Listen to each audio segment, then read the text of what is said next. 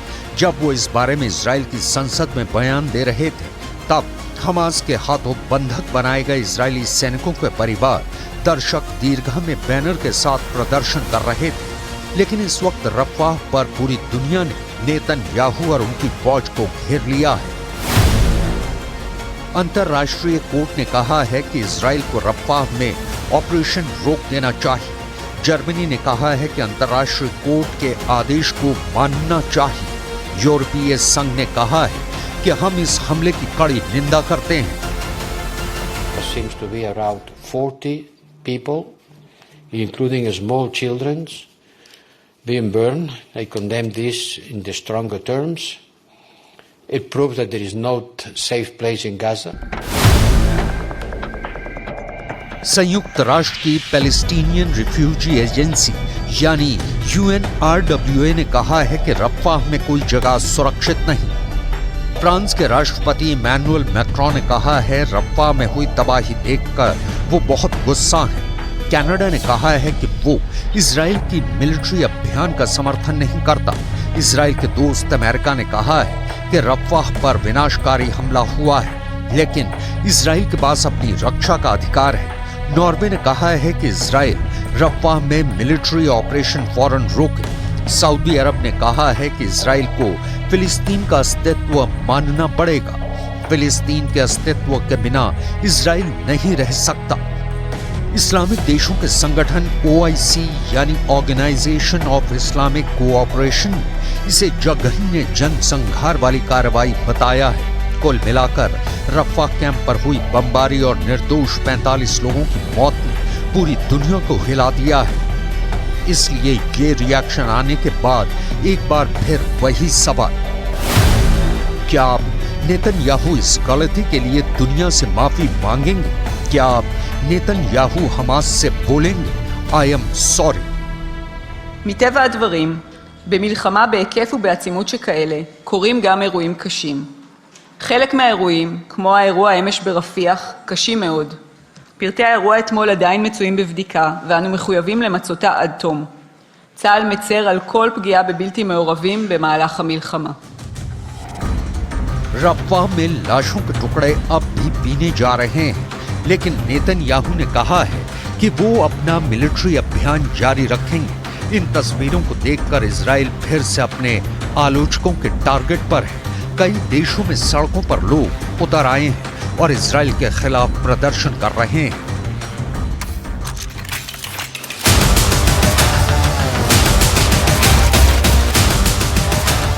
हाल ही में हमास पर आई एक रिपोर्ट ने इजराइल को भी डराया हुआ है और इसे लेकर इजराइल का युद्ध भी सवालों के घेरे में है।